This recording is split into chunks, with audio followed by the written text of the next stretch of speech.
In this video, I'm going to show you how to repurpose or upcycle cloth diapers into cloth pads. A lot of people are introduced to cloth pads from cloth diapers, and a lot of people, either their kids will outgrow their cloth diapers or the elastic may become a little bit too relaxed and they don't want to get rid of the diaper in its entirety. Their child may prefer one diaper versus another, and instead of selling them, they want to repurpose them into something that they can use. There's probably 100 different reasons why people would need or want to turn a cloth diaper into a cloth pad. I'm going to show you one way today, but I'm going to tell you a couple of other ideas as we go along so that hopefully this video will encompass all of your needs for upcycling or repurposing cloth diapers into cloth pads. Today I'm going to be using a Redwood Cloth Co. bifold diaper insert. You can use whatever diaper insert you have on hand. I have this one and I purchased it secondhand specifically for this video. I'm also going to be using this cloth diaper. This specific diaper is a PUL on the outside and an athletic wicking jersey on the inside. The label for this says that it is bamboo and cotton, but I will put on the screen what the website says that it contains. We're going to start by dismantling the diaper into usable parts. So to do that, I'm going to start with taking the elastic out of the sides.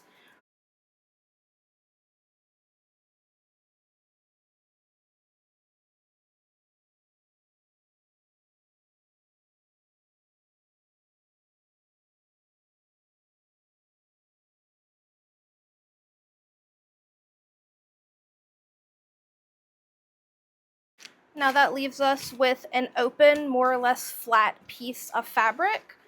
The next thing I'm going to do is I'm going to separate off the wings, or I can't think of what these are called right now. But we're just going to take these tabs off. And then I'm also going to take the elastic out of the top where the pocket is so that we have as much flat usable material as possible. I'm going to also take off this front panel.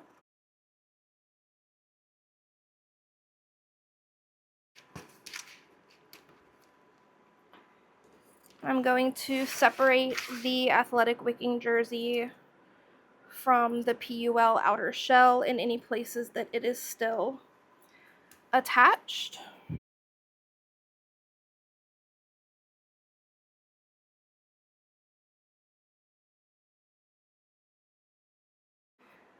So now we have one piece of athletic wicking jersey that is nice and flat, and we have the PUL outer shell. I am going to cut the PUL off where the snaps end at the bottom of the front panel, and that leaves us with a piece of PUL and a piece of athletic wicking jersey. I'm now going to take our insert and I am going to separate it so that I don't have to seam rip the label off of this side for this video. I'm just going to use this side and I'm going to trim around and take the edge off of it.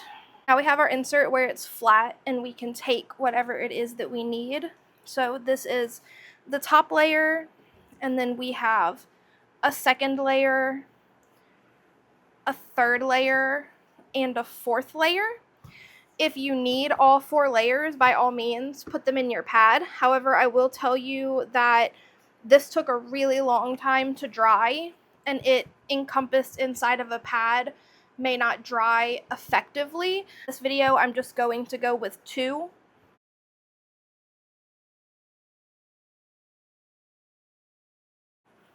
The size of our pad is going to be determined by the size of our PUL back. Whatever the size of our PUL back is going to be the maximum size that our pad can be. However, if you want to maximize the amount of pads that you can get out of one diaper, Or if you're using a diaper that's a little bit smaller than this is an extra large diaper meant for larger babies or young toddlers. You can cut your core, the PUL, and your topper material all the same size and do an exposed core type of pad, and that will maximize the amount of pads that you can get out of one cloth diaper if you're trying to get as many pads out of your diapers as possible. I do not have a bunch of diapers that I'm trying to get rid of, so I'm going to maximize this one piece into one pad. But if you are trying to get as many pads out of one diaper as you can, I would suggest that. For this pad, I will be using the Kaituna Creations Sun Glow pattern, and this is the 11-inch because that core fits pretty well in the core that I'm trying to use for this pad. And the pad fits well within the confines of our PUL, giving us enough room for a seam allowance. If you wanted to be able to get every inch that you possibly could out of your fabric, you could do a serge style where you would cut your fabrics to the size of the pattern and then do a blanket stitch around the edge. By doing that, you wouldn't need to account for seam allowance, but for this particular pad, I am having to work within the confines of my core material, so that's why I chose this pattern, and we are going to be doing a turned and top stitch style. So the first thing that we need to do is we need to trace and cut our core. Our core fabric is going to be traced and cut on the line because we don't need a seam allowance for our core.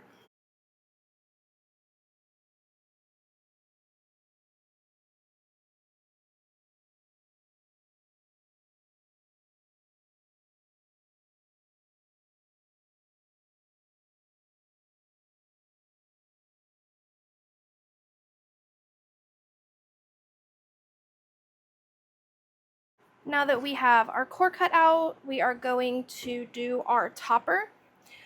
This is the inside of the athletic wicking jersey. You can tell because it doesn't have a whole lot of texture going on versus the top, which is a little bit whiter, a little bit more opaque, and it has a texture to it. I could very easily get a couple of pads out of just the topper. If you had something else that you were going to repurpose for the back of the pad, by all means, you could use the topper for a couple of different pads. On the wrong side of the fabric, I'm going to trace our topper, and I am going to do so leaving a fairly generous room around it for our seam allowance.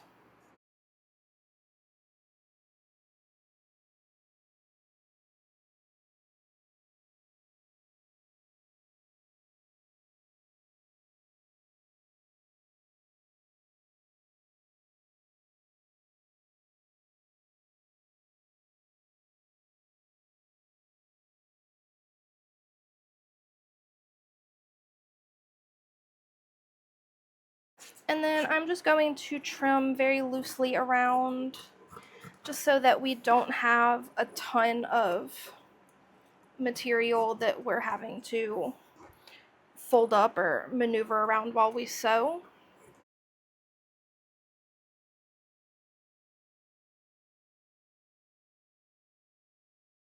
Now that we have our topper cut out, we are going to just do a really rough cut of the back. We are going to put our right sides together. So we're going to put the PUL with the print side up and our athletic wicking jersey with the pin mark facing up. And if you want, you can maneuver your pad around so that you can either get as many out of your diaper as possible, or if you have a really cute print and you're trying to capture parts of it, you can do that as well.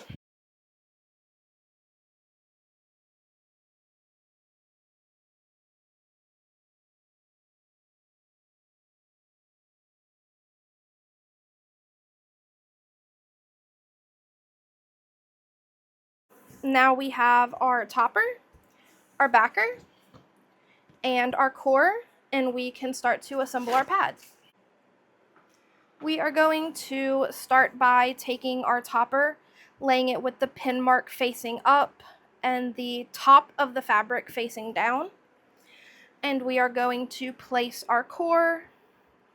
Most cores are not directional, so it doesn't really matter if you have one way up or down. I will note that this athletic wicking jersey is kind of like a knit or a jersey. It does have some stretch to it, so you're going to want to lay everything and pin it as flat as you can so that it's not moving around on you. But I'm going to make sure that I am getting the core as even and center in the middle as possible. And then we are going to pin very, very carefully because this is a stretchy fabric, and if you pin it a certain way, it may start to warp.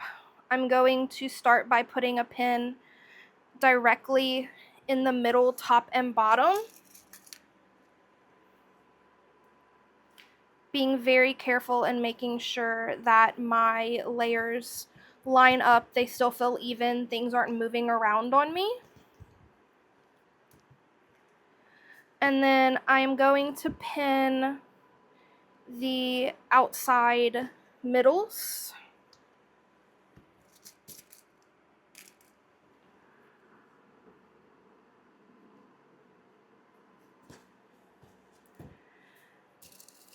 And I'm going to put a pin in the very bottom and a pin in the very top.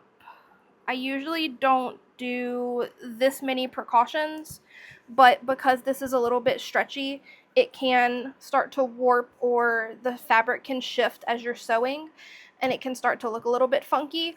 These pins that are pinned in the middle are more or less just to keep the core in place, and then these are to keep it stabilized as I go around, and I will take them out as I sew.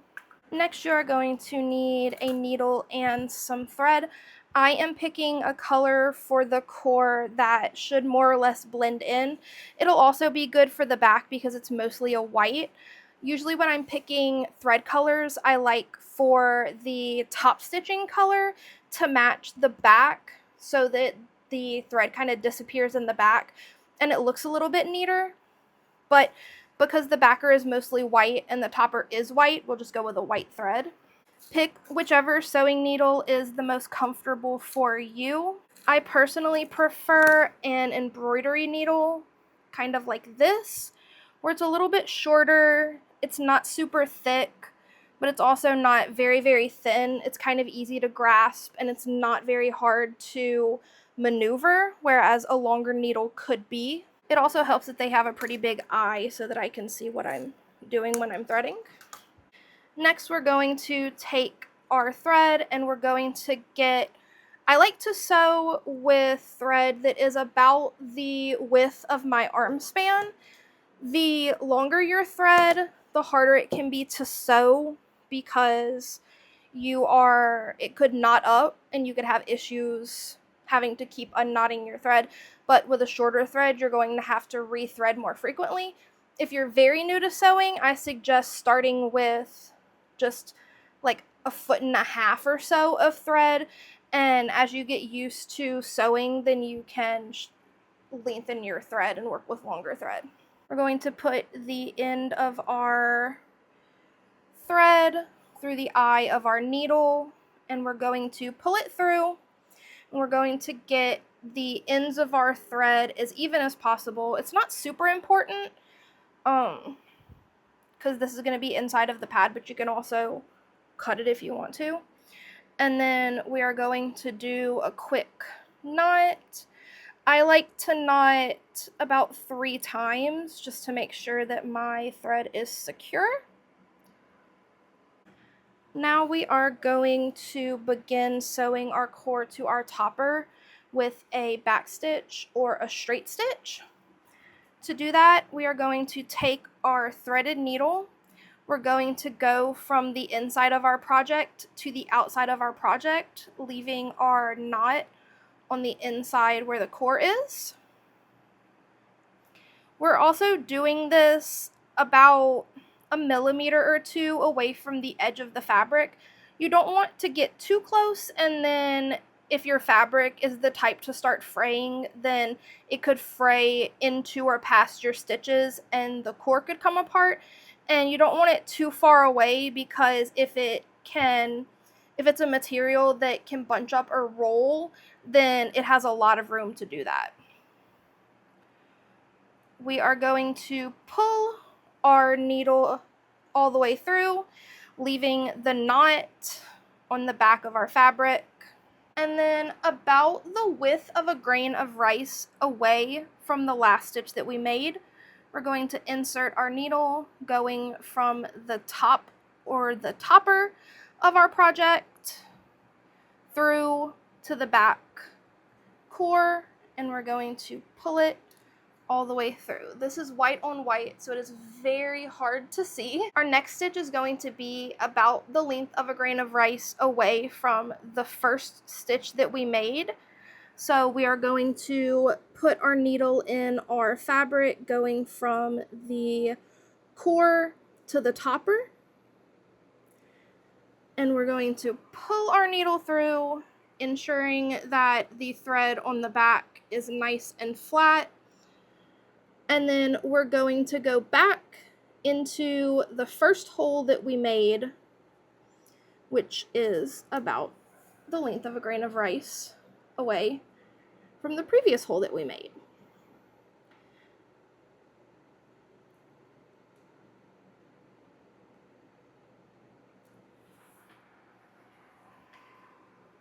And we are going to go all the way around the topper,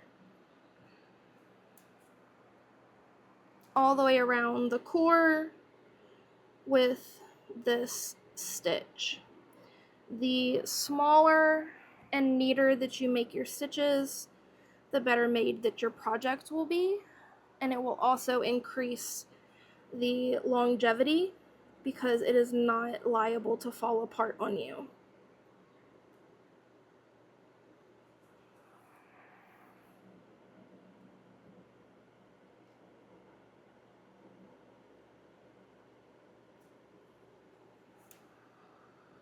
Now we are going to either pin or clip your fabrics together. I'm going to use pins. I am of the belief that as long as you are pinning inside of your seam allowance with PUL, it's fine, because we're essentially just going to be cutting those parts off anyway. But if you are someone who does not want to put any holes whatsoever in your PUL, that is okay. Go ahead and use clips, safety pins, bobby pins, barrettes, anything that you have at your disposal just to hold these two pieces of fabric together. I completely forgot to mention when I started recording this clip that you're going to put your fabrics right sides together before you pin. So the cord that you just stitched is going to be facing the printed side of your PUL.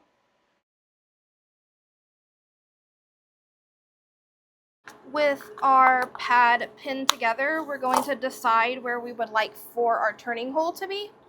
You're going to want your turning hole to be on the straightest part of your pattern. Personally, if I have the option, I like to put my turning hole on the bottom portion of the pad, because I feel like when you fold it over, you have a little bit more stability where the core is versus in the wing. If I have no other option, I'll put my turning hole in the wing. I just prefer to have it at the bottom portion.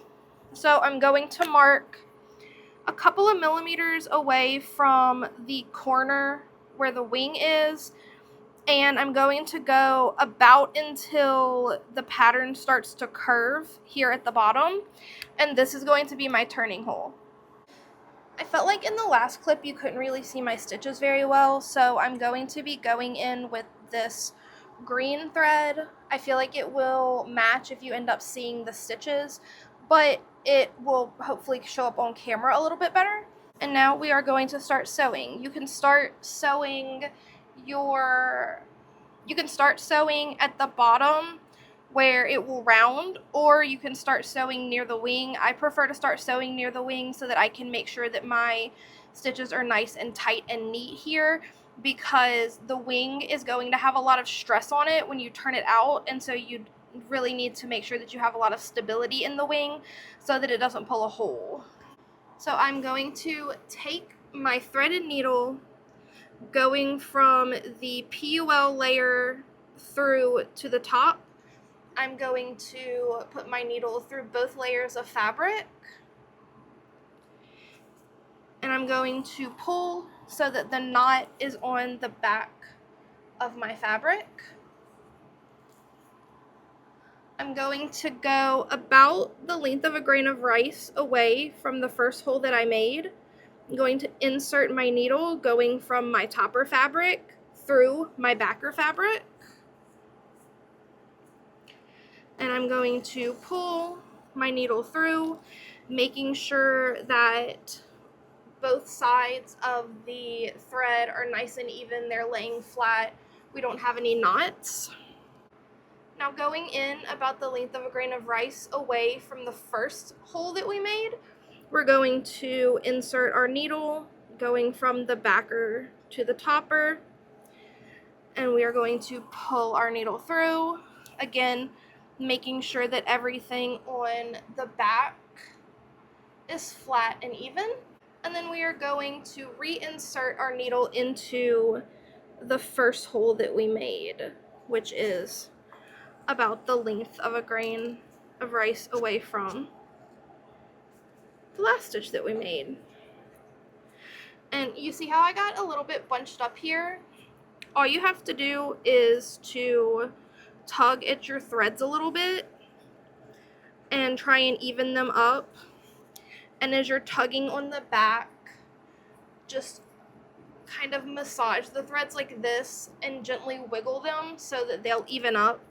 And then run your fingers down the length of your thread to make sure that they are even before you start stitching again. Now we're at the corner. We are going to go again about the length of a grain of rice away from the last stitch that we made. We're going to go from the back to the front, and we are going to pull our needle almost all the way through. We're going to insert our needle back into the first hole of the last stitch that we made, and we're going to ensure that the thread is behind the needle so that when we pull our thread through, we're going to be kind of tacking the thread down in the corner like this, and when you go to snip, you're not going to snip over your threads, because if you hadn't done this, the thread would be going across here and you could snip your threads. If you'd like, you can also go back under the thread to make a little bit of a knot on the end where the corners meet, and that will also help ensure that this portion of your thread will stay out of the way when you go to clip your corners.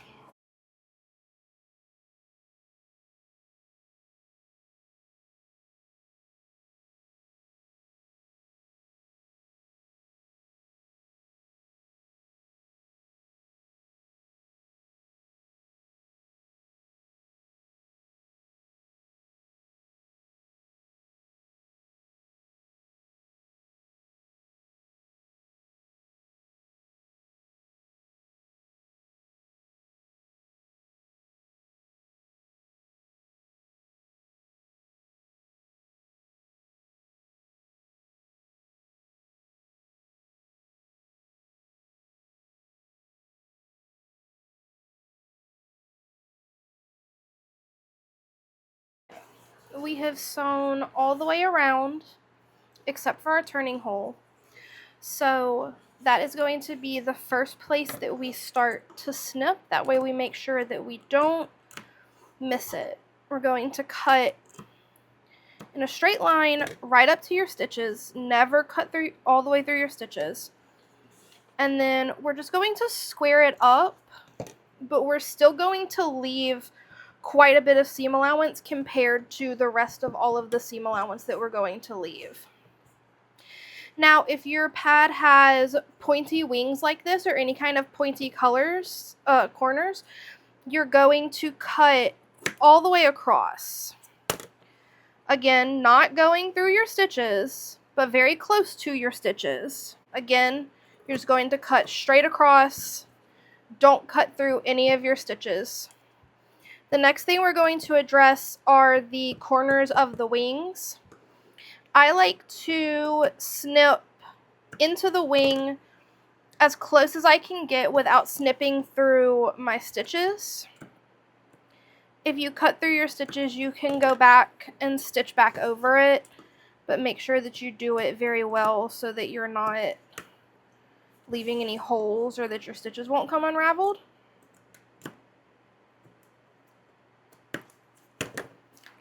So we have all of our points and corners snipped.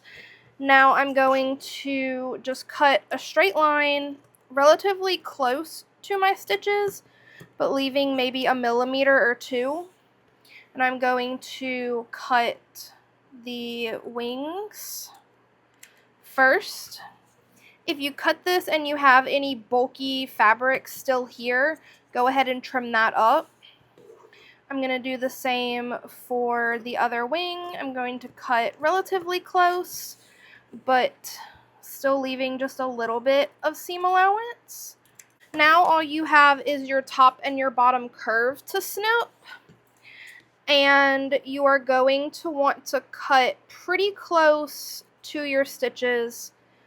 If you feel uncomfortable cutting this close to your stitches, then you can leave a little bit of seam allowance and then come in and make snips like this where you're snipping towards the curve, and that will help your fabric fold in on itself.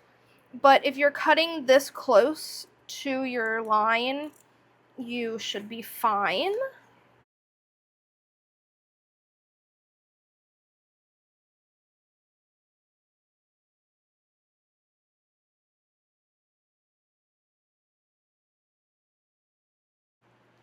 So now we need to turn the pad inside out. We are going to go in our turning hole. We have our topper fabric on one side and we have our backer fabric on the other. If you are sewing anything that has more layers, like I like to do a hidden core, you always want to make sure that you are turning your pad inside, or you're turning your pad right side out in between the layers that are going to be the outside of your pad. I like to put my finger in and go to the farthest corner away from my turning hole and use my thumb to punch that corner to my turning hole. Then I'm going to kind of shift very gently, because you don't want to tear your stitches. Shift the pad out of the hole. If you have a really bulky pad, you may have to like gently fold and ease it out of the hole. As long as you're being gentle, you can pretty much turn out any pad from any hole. I have done some pretty crazy tiny turning holes. And then anything that you feel comfortable with. I feel comfortable with my scissors. If you don't feel comfortable with your scissors, you can use a pencil, you can use a marker, you can use the turning stick that came in your polyfill, a chopstick, whatever. As long as you are holding your scissors like so, where you are gripping the scissors and you don't have your fingers in the holes that you use to clip. If you're holding your scissors like this, you're probably fine. We're going to go into the turning hole. And again, farthest corner, we're going to gently run whatever it is that we're using to poke out our seams. We're going to run it gently around the pad. We're going to make sure that we poke out the wings. Give those a really good poke because they can fold in on themselves pretty well. And then we're going to curve out the bottom curve. And if you wanted to at this point, you could press your pad to get it into the shape that you want. I like to roll the edges out as I go, so I think that this is fine for me personally. We are going to fold our turning hole in. So we are going to fold both sides of the fabric, make sure that they are good and even, make sure that one is not poked in farther than the other, and then we are going to start sewing around where our turning hole is. That way we're making sure that we're catching it and that we aren't going to accidentally miss it. If you want to pin this, you can. I'm going to put a little sewing clip in it. I am going to start sewing in the middle of this wing. I'm going to go down to the corner, I'm going to go over my turning hole, and then sew all the way around to top stitch my pad. If you are someone who is concerned about the PUL in your pad being punctured by the sewing needle and you don't want to put holes in your PUL like that, I personally don't believe it to be an issue, but if you are concerned about that, you can just sew your wings down. You may have to do a lot of flapping of the pad when you get it out of the washing machine to get the top and the bottom back into the shape that it should be, but that is an option if you are concerned about leaving holes in your pad. And if you left your turning hole on the side, you can just do a blind ladder stitch to close that up. I'm not concerned about it. I don't believe that I'm going to bleed through the tiny pinholes that I leave in it, so I'm going to go ahead and top stitch all the way around, and then I will come back and show you the finished laundered so that the marker is out of it product. And here's our finished pad, washed with all of the marker out, so it looks nice and neat. This is how you would do any turned and top stitch style pad, where you would stitch the core to the topper. I went ahead and added snaps because I have a ton on hand, but you could also utilize the snaps that came on the diaper by cutting generously around the snap and then sewing the PUL that's around the snap to your wing, and you could put snaps on your pad that way using what you already have. If you have any questions or you need any further clarification for anything, please feel free to leave that in the comments below. I'm more than happy to answer any questions or go into any further details. I'm also happy to make any other videos that you might need about making cloth pads from cloth diapers, like how to get the most amount of pads out of one diaper, different styles of cloth pads made with cloth diapers, anything along those lines. If there is an interest in it, I am more than happy to film the video and get that up for y'all. If there's any other questions or any other videos that you want to see, feel free to leave that in the comments down below. And I really appreciate you spending a little bit of time with me today.